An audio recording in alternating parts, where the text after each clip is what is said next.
हर हर महादेव साथियों, आप सभी का अपने चैनल लव यू जिंदगी में तहे दिल से स्वागत है। आप सुन रहे हैं अपनी पसंदीदा कहानी तुम मेरी जिंदगी हो का 111 भाग। अगले दिन सुबह जब साहिर की नींद खुली तो उसने आंख बंद किए हुए ही जिंदगी की जगह को हाथों से टटोला, लेकिन जिंदगी अपनी जगह पर नहीं थी। साहिर की नींद झटके से खुल गई। जिंदगी सच में अपनी जगह पर मौजूद नहीं थी। साहिर ने तुरंत अपने फ़ोन का स्विच ऑन किया और घड़ी देखी, अभी तो सुबह के 5 बजे भी नहीं बजे थे। इतनी सुबह ये लड़की कहाँ जा सकती है? घर में सब ठीक है ना? कहीं काकोसा की तबीयत तो फिर नहीं बिगड़ गई? साहिर परेशान सा हो गया था। उसने कंबल एक साइड फेंका और तेजी से उठकर अपने पैरों में स्लीपर डाले थे। तभी उसकी नज़र ड्रेसिंग टेबल पर गई, जहां पर कि कुछ गहने और जरूरी सामान निकाल कर रखा हुआ था। साहिर ने अफसोस से अपना सर हिला दिया। इसका मतलब था कि जिंदगी नहाने के लिए जा चुकी थी। ये लड़की ना एक अच्छी बहू बनने के चक्कर में पागल हो जाएगी, या फिर मुझे अच्छा खासा हार्ट अटैक दे देगी। जिंदगी की नादानी समझकर साहिर ने अपने दोनों हाथों से अपना सर थाम लिया था। अब अफसोस से मुंह बनाते हुए वह चुपचाप फिर अपनी जगह पर ब्लैंकेट तान कर सो गया। कुछ ही देर में जिंदगी वॉशरूम से निकली और निकलते उसकी नज़र घड़ी पर गई। हे भगवान, 5 बजे बज गए हैं।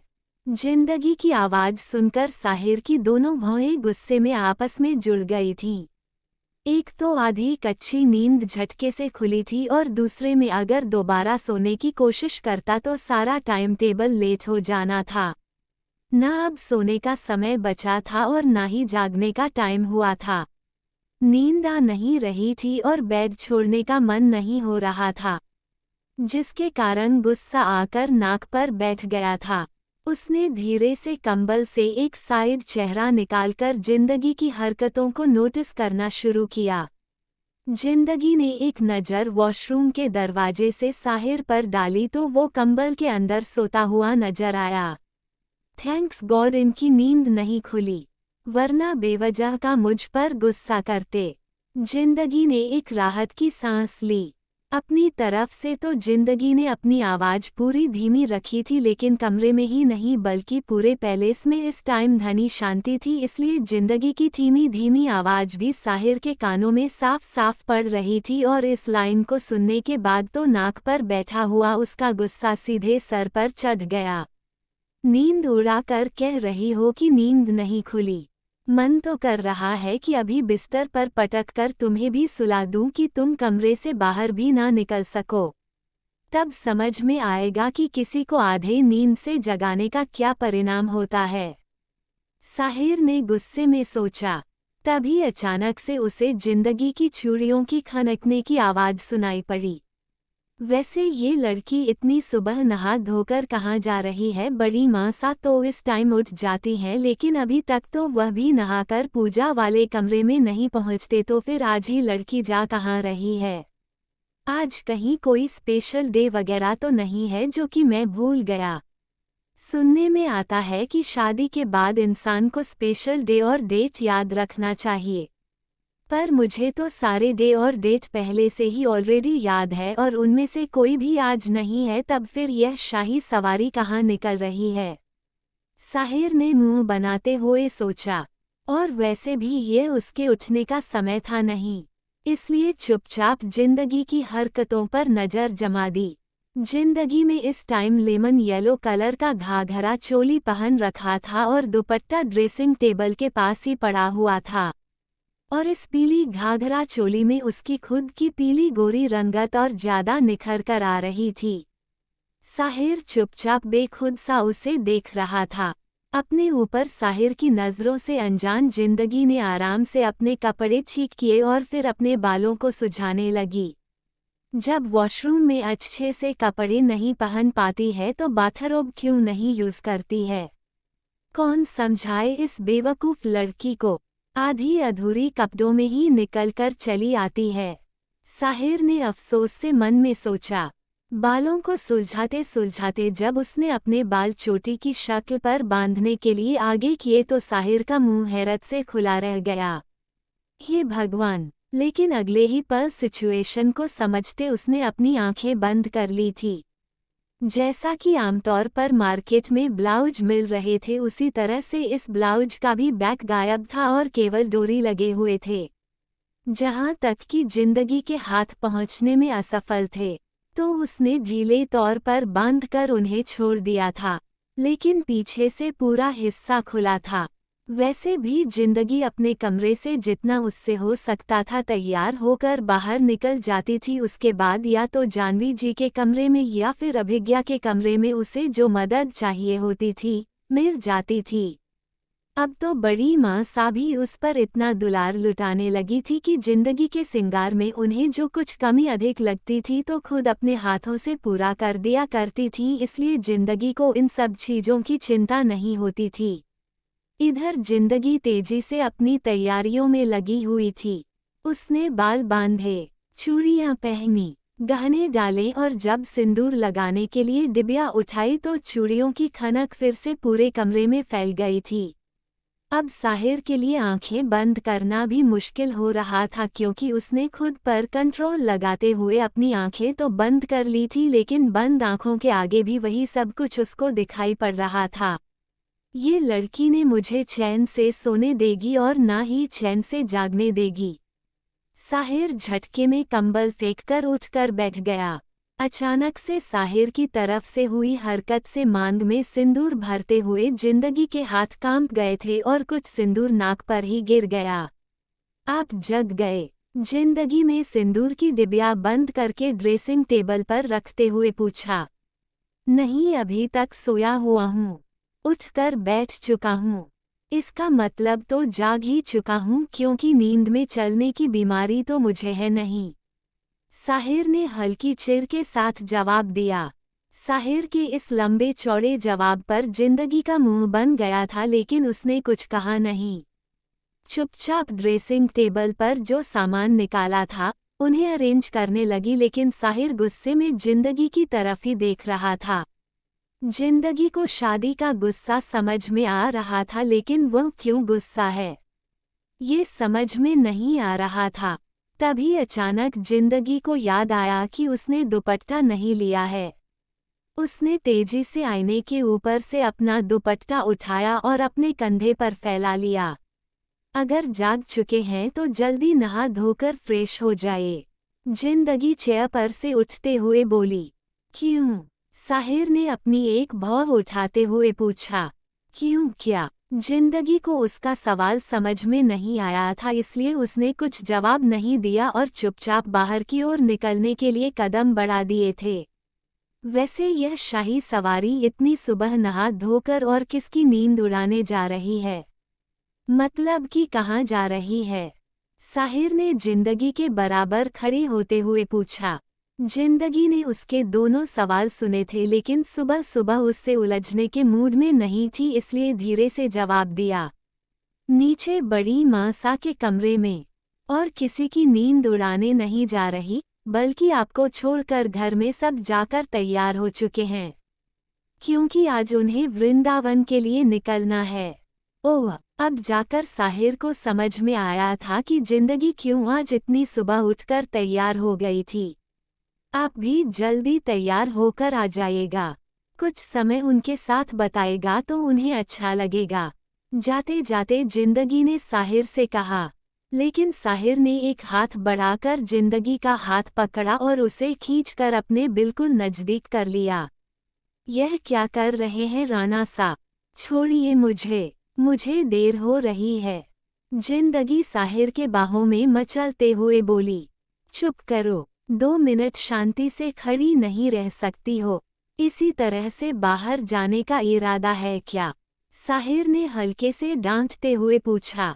जिंदगी जो कि साहिर कितनी नजदीकी से पहले ही घबरा चुकी थी, ऊपर से सुबह से डांट खाते हुए उसका मुंह उतर गया था। आजकल उसने काफी हद तक नोटिस किया था कि साहिर का स्टेशन घड़ी घड़ी चेंज होता रहता है। कभी उस पर गुस्सा करता है तो कभी तुरंत उसे आगे बढ़कर मना लेता है। ऑफिस से भी 1 या 2 बार फ़ोन करके उसे खैरियत जरूर लेता रहता है। और जिस तरह से हर बीतते हुए दिन वो उसके नज़दीक आ रहा था कि जिंदगी को ऐसा लगता था कि किसी भी पल साहिर सारी दूरियां मिटा देंगे। जिंदगी को साहिर की यह सब चीजें समझ में काफ़ी हद तक आ रही थीं, लेकिन साहिर को खुद अपने दिल की हालत समझ में नहीं आ रही थी। उसने शादी के साथ ही जिंदगी के साथ अपनी जिंदगी में आगे बढ़ने का सोच लिया था, लेकिन जिंदगी की नादानी को देखकर उसने जिंदगी को प्रॉपर टाइम देना जरूरी समझा था, लेकिन अब उसे खुद एक एक दिन काटना मुश्किल हो रहा था। जिंदगी ने अपनी बड़ी बड़ी आंखें उठाकर साहिर की तरफ देखा, लेकिन साहिर ने तुरंत झटके से उसका दुपट्टा उसके कंधे से हटाकर ब्लाउज की डोरी जल्दी से खींचते हुए तेजी से बांधी थी।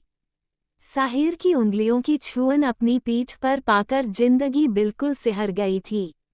वो खुद साहिर के साथ अपनी जिंदगी में आगे बढ़ना चाहती थी, लेकिन साहिर की बढ़ती हुई मसरूफियत और उसके पल पल बदलते व्यवहार के कारण अभी अपनी तरफ से कदम बढ़ाने की उसकी हिम्मत नहीं हो रही थी। साहिर की इस हरकत से जिंदगी की पीली गोरी रंगत बिल्कुल गुलाबी हो गई थी और आंखों में हया का पर्दा उतर आया था, लेकिन पलकों पर दिल ने मन ही मन कई ख्वाब बुनने भी शुरू कर दिए थे। लेकिन तभी एक तेज आवाज से उसके सारे सपनों का महल एक ही पल में टूट गया। कम से कम कपड़े तो ढंग से पहन लिया करो, उसके बाद ही कमरे से बाहर निकला करो, और अगर वॉशरूम में कपड़े नहीं बदल पाती हो तो बाथरोब यूज किया करो। साहिर ने फिर से उसका दुपट्टा अच्छे तरीके से कंधे पर डालते हुए कहा। जिंदगी ने धीरे से हाँ में सर हिला दिया, लेकिन पलकों पर टूटे हुए ख्वाबों ने आंखों में नमी ला दी थी। बस एक बात बोल दो तो आंखों में ऑटोमेटिक फिक्स हुआ नल चालू हो जाता है।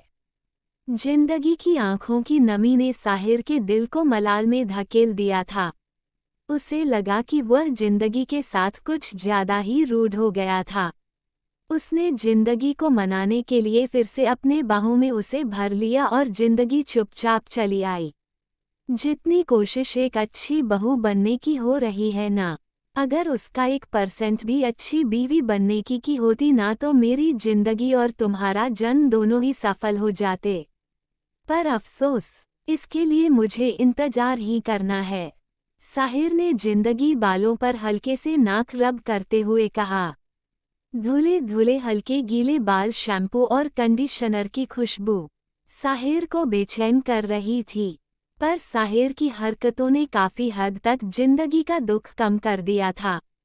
अब ठीक है ना, मैं जाऊं? जिंदगी ने धीरे से पूछा। साहिर के दोनों हाथ जिंदगी के खुले कमर के आसपास लिपटे हुए थे, जिसके कारण उसके पेट में तितलियां उड़ने लगी थी और अब उसे वहां खड़ा रहना भी पॉसिबल नहीं हो रहा था। पैर अलग ही कांप रहे थे। अगर यह कहूंगा कि अभी मत जाओ तो नहीं जाओगी? साहिर ने अपने बाहों के घेरे को और तंग करते हुए जिंदगी से पूछा। जिंदगी का दिल तो धक से धड़क गया और उसे कुछ जवाब देते हुए नहीं बना। अभी नीचे जाना भी जरूरी था, लेकिन बेईमान दिल साहिर के पास रुकने के लिए भी मजबूर कर रहा था। साहिर के होठ अब जिंदगी के खुले हुए कंधे तक पहुंच चुके थे। राना सा, जिंदगी ने कसकर अपने लहंगे को पकड़ लिया। साहिर ने एक गहरी सांस छोड़ी और धीरे से अपने हाथों को घुमाते हुए जिंदगी को अपने सामने किया और एक पूरी नज़र नीचे से ऊपर तक उसके ऊपर डाली। हाँ ठीक है, बस ये याद रखो कि तुम किसी की बेटी हो, किसी की बहू हो। बस यह मत याद रखना कि किसी की बीवी भी हो। कुछ टाइम पति बेचारे को भी चाहिए, उसके लिए तो सुबह भी तेजी से उसके जागने से पहले ही उठकर भाग जाना है और रात में भी देर से आना है। शिकवा करते हुए साहिर हल्के से मुस्कुराया। हाँ, सारा दिन तो मैं ऑफिस में मैं ही बिताती हूँ ना, और जब तक 4 फोन ना जाए तब तक रात के 9 बजे से पहले घर वापस नहीं आती, और ऊपर से ही घर को भी ऑफिस बना लेती हूँ। उसके बाद भी शिकायत करती हूँ कि मेरा पति मुझे टाइम नहीं देता। बराबर जवाब देती हुई जिंदगी तेजी से वहां से भागी। अच्छा। जिंदगी की शिकायत सुनकर साहिर खुलकर हंस पड़ा। अरे सुनो तो, मेरे कपड़े तो निकाल दो, मैं क्या पहनूंगा, साहिर पीछे से चिल्लाया। बाथरूम में बाथरोब है और अलमारी के साइड में कपड़े निकाल कर रख दिए हैं। दरवाजे का हैंडल खोलते हुए जिंदगी ने कहा, नॉट बैड। पति की रिस्पेक्ट में भी अपनी ड्यूटी बहुत हद तक याद है। अब साहिर खुलकर मुस्कुराते हुए जिंदगी की तरफ देख रहा था। मुझे हर चीज याद रहती है, भूलने की बीमारी आजकल आपको हो गई है। जिंदगी ने कुछ जताने वाले अंदाज में मुस्कुराते हुए कहा, है, मैं क्या भूला। साहिर को जबरदस्त हैरानी थी। अब खुद याद कीजिए कि आप क्या भूल रहे हैं। जिंदगी ने घड़ी की तरफ इशारा करते हुए कहा, ओह हाँ। जिंदगी ने साहिर की नकल उतारते हुए हैंडल का नोक घुमा दिया था। आजकल भागने में बहुत एक्सपर्ट हो गई हो, लेकिन बस आज तक ही। जितना भाग सकती हो भाग लो। बड़ी मासा को जाने दो, उसके बाद में बताता हूँ। तुम्हारा सुबह जल्दी उठना और रात को जल्दी सोना। सबसे पहले तो इन 2 आदतों को छुड़वा लूंगा, साहिर ने वार्निंग देने के अंदाज में जिंदगी से कहा। वैसे ये दोनों आदतें आपके अंदर मेरे से पहले से ही है, और जहाँ तक मुझे पता है कि आप इन्हें अच्छी आदतें कहते हैं। जिंदगी हंसते हुए बोली, बहुत तेज हो गई हो, आपकी संगत का असर है। जिंदगी खुलकर मुस्कुराए और अपनी बढ़ी हुई धड़कनों को संभालते हुए किसी तरह से बाहर निकली। यह एपिसोड आपको कैसा लगा कमेंट करके जरूर बताएगा। इसके आगे के भाग आपको तुम मेरी जिंदगी हो सीजन 2 के नाम से मेरे प्लेलिस्ट में मिल जाएंगे। जितना प्यार अपने इस सीजन को दिया, उम्मीद करती हूँ कि इससे ज़्यादा प्यार अगले सीजन को मिलेगा। खुश रहिए, स्वस्थ रहिए, मस्त रहिए और यही यूट्यूब पर मिलते रहिए। कहानी पसंद आती है तो सुपर थैंक्स के माध्यम से आप मुझे प्रोत्साहन भी दे सकते हैं। आपका हर एक प्रोत्साहन मुझे आगे और अच्छा लिखने और जल्दी एपिसोड देने के लिए प्रोत्साहित करता है। कहानी को फेसबुक और व्हाट्सएप पर अपने दोस्तों के साथ शेयर कीजिए। मिलते हैं अगले सीजन में, तब तक के लिए बहुत सारा धन्यवाद, बहुत सारा प्यार। दशहरे की शुभकामनाएं। हर हर महादेव।